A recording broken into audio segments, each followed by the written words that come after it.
The very first thing that begins to shift when manifestation truly starts to work is not the external world. It's your behavior. More precisely, the quiet compulsion to chase starts to fade. Not because you've stopped caring, not because you've quit, but because something deeper in you recognizes that chasing was never creating forward motion. It was only generating resistance. This is the paradox almost no one ever names. The harder you try to force reality to respond, the more you silently confirm to yourself that it hasn't yet. And the quantum field does not react to your affirmations, your effort, or your intensity. It responds to the relationship you hold with the present moment. Chasing is not movement. Music chasing is tension. When you chase an outcome, you're communicating that what exists right now is not enough, that something essential is absent. You're signaling that fulfillment lives somewhere else, in a future arrangement that has not yet arrived. Music and that signal, quiet, emotional, embodied, is exactly what the field reflects back as delay, distance, or repetition. This is why so many people feel like they're doing everything music right, yet nothing changes. They visualize, they affirm. Music they plan, prepare, refine, optimize. But the internal posture remains unchanged. The body music is still leaning forward. The nervous system is still on guard. The attention is still anchored in what is not here yet. From the field's point of view, nothing has actually shifted. Quantum manifestation does not respond to pursuit. It responds to orientation, to where your system is grounded, to whether your awareness is rooted in absence or presence. And chasing, no matter how enlightened it sounds, is always rooted in lack.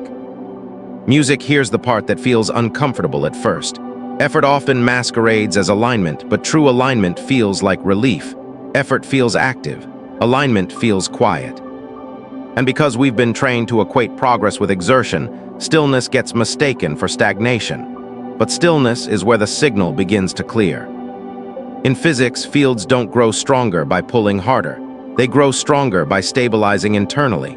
A magnetic field doesn't move objects by chasing them. It reshapes the space around it. Objects move because resistance dissolves, not because force increases. Manifestation follows the same principle. When you stop chasing, you're not becoming passive. You're removing interference. You're allowing your internal field to stop transmitting urgency, need, and correction. And the moment that transmission softens, something subtle yet profound begins to occur. Reality no longer has to push against you. Most people miss this phase because it doesn't arrive with fireworks. There's no sudden surge of confidence, music, no wave of excitement. What shows up instead is neutrality, a strange calm, a sense that you don't need to solve everything right now. And the mind immediately challenges this state because it feels unproductive. But neutrality is not indifference. Music, it's availability. Availability emerges when your system no longer requires a specific outcome in order to feel whole. And wholeness is magnetic. When nothing inside you is reaching outward, the field can finally move inward. This is why the phrase, "do nothing," is so often misunderstood. It doesn't mean stop living. It doesn't mean withdraw from life. It means stop correcting the music moment, stop managing the outcome, stop emotionally rehearsing futures that haven't arrived. The instant you stop chasing, the signal shifts. Your nervous system relaxes first. Breath deepens. The constant background tension begins to loosen. Attention returns to what is actually happening instead of what should be happening. Music, and this physiological change, is what the quantum field reads most clearly. The field doesn't respond to what you want. It responds to what you are. And when what you are no longer exists in a state of pursuit, the field finally has room to reorganize, not dramatically, music, not instantly in obvious ways, but precisely quietly. Without resistance. This is where the paradox intensifies. The less you chase, the more music, reality begins to move. But it moves in ways the chasing mind wouldn't anticipate, through shifts in timing, through unexpected conversations, through doors opening sideways instead of straight ahead. And if you're not paying close attention, you might think nothing music is happening, when in truth everything is repositioning. In the next part, we'll break down why chasing generates resistance at both the neurological and quantum levels, and how the very act of trying traps the system in repetition. Because once you understand this, you'll stop mistaking effort for alignment, and start noticing how quickly reality shifts when you finally stop running after it. Chasing doesn't fail because you're asking for the wrong thing. It fails because of the state from which the asking occurs. And that state isn't philosophical, it's biological. When you chase, your nervous system enters a subtle form of survival mode, even when your thoughts sound positive or spiritual. Neurologically, chasing locks the brain into anticipation loops. Dopamine is projected into the future. Attention abandons the present, and the body begins preparing for something that hasn't happened yet. This creates a cycle where fulfillment is always postponed, because the system is conditioned to feel complete only after something arrives. But the quantum field does not respond to anticipation.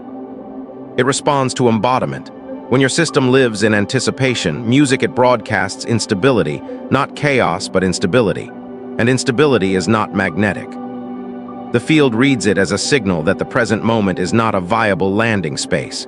So instead of collapsing probability toward you, it pulls away. It keeps outcomes suspended.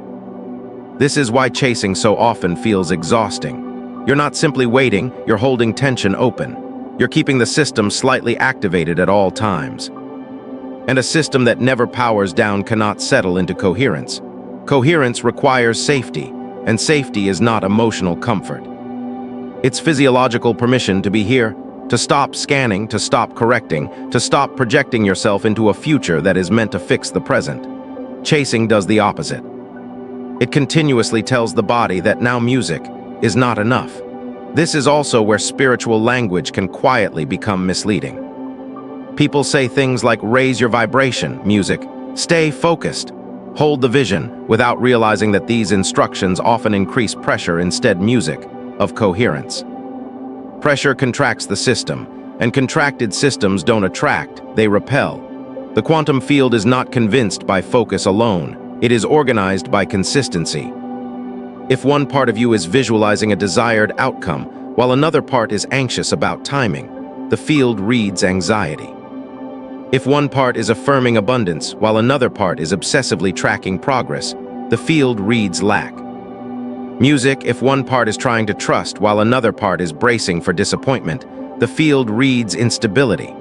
The field always responds to the loudest signal, not the most intentional one. Chasing amplifies the loudest signal, urgency. And urgency collapses magnetism because it declares that your system is incomplete without a result. Completion cannot arrive where incompletion is being broadcast. This is why letting go often only happens after burnout, after trying everything.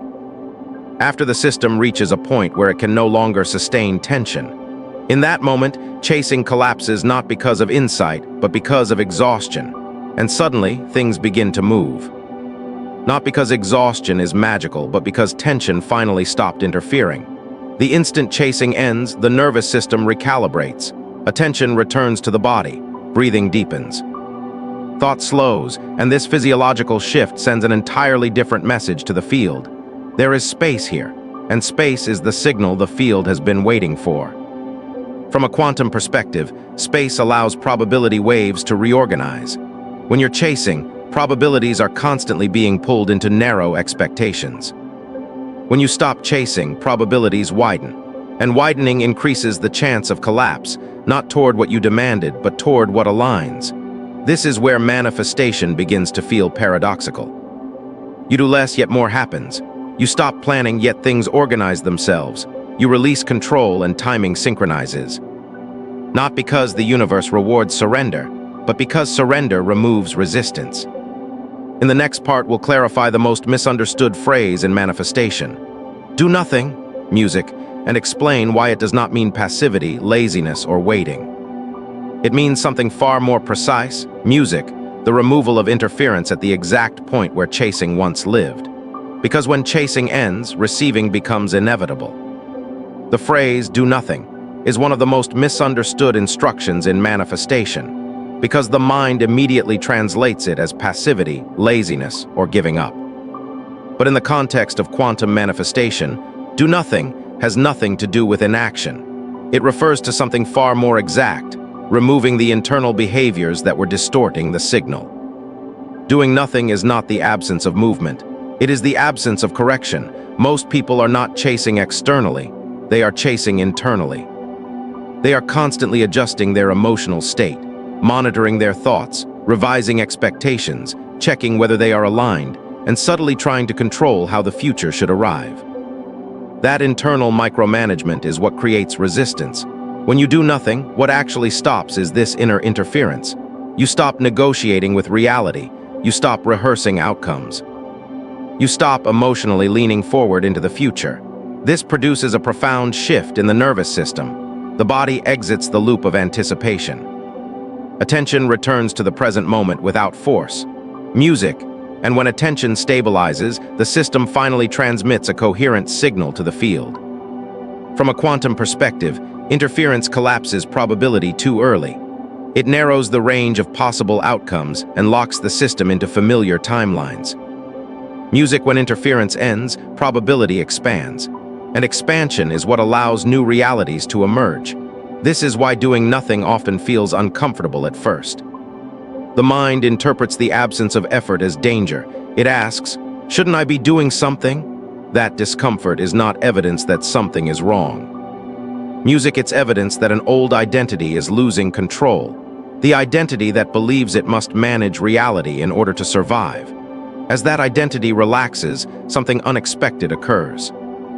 Intuition sharpens, action simplifies, decisions arise naturally instead of being forced. You don't stop acting, you stop acting from tension. Action that emerges from coherence feels clean. It doesn't drain you, it doesn't create doubt afterward. This is the difference between inspired action and chasing. Music-inspired action appears after the signal stabilizes. Chasing appears when the signal is unstable and trying to correct itself. Doing nothing is what allows this distinction to become visible. Another crucial element here is timing. When you chase, you are constantly trying to accelerate time. You want things music now. You want evidence now. You want reassurance now. And that pressure warps timing because it broadcasts impatience. When you stop chasing, time begins to reorganize itself. You're no longer waiting for something to begin your life. Life keeps moving. Music, and in that movement, opportunities can finally land because you're present enough to receive them. This is why manifestation so often appears when people are focused on living, not manifesting. Living is receptive, chasing is not, and here the paradox becomes unmistakable. The less you try to manifest, the more you align with the conditions in which manifestation actually occurs. You stop performing spirituality. You stop using techniques as leverage. You stop demanding that the future validate you. And because you stop demanding, the field begins responding. This is the phase where reality starts to feel closer. Even if nothing visible has shifted yet, a quiet confidence settles in. Music, not because you know what's coming, but because you're no longer afraid of not knowing. That comfort with uncertainty is deeply magnetic. In the next part, we'll explore the exact internal signals that indicate chasing has truly ended, how to recognize that shift without turning it into another objective music, and how to anchor that state so the field can respond without interruption. Because when you stop chasing correctly, receiving is no longer something you wait for. It becomes something that begins arranging itself around you. There is a very specific internal moment when chasing genuinely stops, and it isn't dramatic. There's no declaration, no certainty about outcomes, no emotional peak. What appears instead is quiet neutrality, a sense that you're no longer trying to place yourself in front of life. You're simply inside it. This is when the signal changes. You're no longer checking if something is working. You're not scanning for signs. You're not mentally rehearsing alternate futures. The mind loosens music, its grip, not because you forced it, but because it no longer perceives a problem that needs solving. That absence of a problem is what the field recognizes as readiness. At this stage, music, desire hasn't vanished. It has simply lost urgency. It's no longer pulling your attention forward. It's no longer demanding energy. It's still present, but it's settled. And a settled desire does not distort the signal. This is where many people unknowingly reintroduce chasing. They notice the calm and think, this must be alignment music, and then they try to use it. They try to act from it, accelerate it, lock it in. But the moment you try to capitalize on coherence, it turns back into effort. The field does not respond to moments. It responds to continuity. Continuity means remaining where you are internally even when nothing seems to be happening yet. It means allowing neutrality to exist without labeling it as progress or stagnation. It means not asking the calm to justify itself. This is also why this phase feels unfamiliar. Many people are accustomed to recognizing movement through tension. Music, when tension disappears, the mind assumes something is missing, but nothing is missing. What has disappeared is interference. From the nervous system's perspective, this is regulation stabilizing. The body is no longer bracing for arrival or disappointment. It's simply here. And presence is the cleanest signal you can transmit. Music to anchor this state, action comes before sensation, not effort, action. A simple, neutral action that tells the system which frequency to organize around. Write, "I'm not chasing," in the comments. Not because you fully feel it yet, and not to convince yourself, but because language directs attention. Music, attention stabilizes the nervous system, and the nervous system shapes the signal. This isn't about visibility, it's a quiet alignment with the state you're stepping into. When chasing stops at this level, reality doesn't need to be summoned. It begins adjusting on its own timeline. And the less you interfere, the clearer that adjustment becomes. In the next part, we'll look at what starts happening after you stop chasing, how reality begins moving closer without force, and how to avoid the subtle impulse to start running again when things finally feel within reach. Because once you stop chasing properly, receiving no longer feels like an event. It feels like something quietly returning to you. Once chasing ends internally, reality doesn't rush forward to reward you. It recalibrates its distance. Things that once felt far away no longer feel unreachable. Not because they've arrived yet, but because the space between you and them has quietly closed. This is one of the clearest signs, music, that the field has begun responding. You may notice situations resolving without your involvement. Conversations shift tone without explanation. Opportunities surface through people or paths you weren't tracking. None of it feels dramatic enough to label as manifestation, and that's exactly why it works. The system stays relaxed because nothing feels forced. When you chase music, reality resists. When you stop, reality reorganizes, and that reorganization rarely follows the plan the mind imagined. Music, it doesn't move in straight lines. It doesn't obey timelines. It doesn't arrive with labels. Instead, it adjusts conditions. It shifts sequences. It creates proximity. From a quantum perspective, this is probability collapsing without pressure. When interference is removed, outcomes no longer need to force their way through resistance. They slide into place along the path of least tension. This is why so many people miss the arrival. They're waiting for something obvious, while reality is quietly rearranging everything beneath the surface. The mind is trained to recognize effort-based music, progress, not coherence-based change. So when change arrives gently, it goes unnoticed. But softness is a music feature, not a flaw. The softer the arrival, the less likely you are to interrupt it. The nervous system stays regulated. The field remains stable. And because stability is maintained, movement continues. This is also the phase where impatience can subtly return, not as anxiety, but as curiosity disguised as intelligence. Thoughts like, maybe I should clarify things, or music, this feels close, maybe I should act now. These impulses do not come from intuition. Music, they come from old conditioning that equates motion with control. At this stage, control is unnecessary. Action still happens, but it arises naturally. It feels obvious. It doesn't need justification, and it doesn't pull you out of presence. When action is aligned, it doesn't feel like chasing. It feels like responding. Music, responding, is different from initiating. Initiation comes from lack. Response comes from coherence. This is how the field continues to move without resistance. You stay available, not vigilant. Music, you remain open, not expectant. And in that openness, reality completes its movement without being rushed or redirected. Many people look back later and realize that what they once called luck was simply the absence of interference sustained long enough for things to settle. Nothing magical happened in the external music sense. Something very precise happened internally. They stopped chasing, and they didn't start again. In the final part, we bring everything together. Why stopping the chase is not a one-time decision. but a state that requires stabilization. Why most people slip back into chasing without realizing it, and how to carry this receiving posture into real life without turning it into another technique. Because the paradox is only complete when this state music becomes familiar, and familiarity is what allows reality to keep moving toward you without force. When you stop chasing for long enough, something fundamental settles inside you. You realize that nothing ever needed to be pursued in the first place. What once felt music, distant, wasn't withholding itself.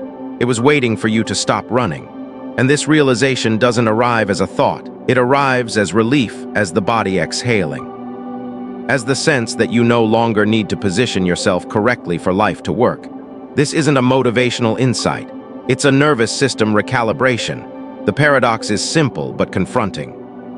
The effort you believed was creating progress was often the very thing keeping reality at arm's length.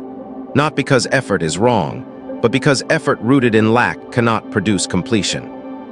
It only produces motion without arrival. When chasing dissolves, receiving becomes possible, not because you deserve it more, but because there is finally space for it to land. Most people lose this state not because they choose to abandon it, but because life speeds up again. Responsibilities return, emotions fluctuate, decisions demand attention. And without noticing, the system slips back into familiar reflexes, planning, managing, anticipating, all subtle forms of chasing. This is how alignment is usually lost, quietly. Not through failure, but through familiarity.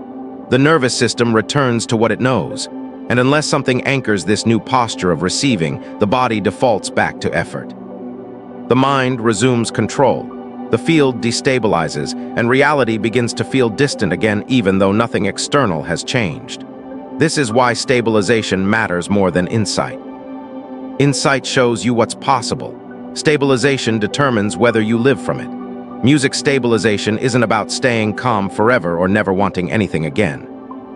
It's about building an internal structure that reminds your system how receiving feels, especially when circumstances intensify. It's about maintaining coherence when momentum returns, so magnetism doesn't collapse under pressure. This is exactly why quantum rebirth exists, together with the quantum grimoire that accompanies it, not as a collection of concepts, but as a framework to live inside. The work is designed to help you step out of the chasing identity permanently and into a receiving posture that doesn't rely on constant awareness or effort. It isn't about manifesting specific outcomes. It's about becoming someone who no longer needs to pursue outcomes to feel complete. If this resonated deeply, you'll find the link in the pinned comment. Explore it only if it feels aligned. There is no urgency here. You already understand what urgency does to the signal. Let this be simple. The less you chase, the more reality changes. Not because reality is impressed by surrender, but because it no longer has to push against you. Stay where you are. Receiving is already happening.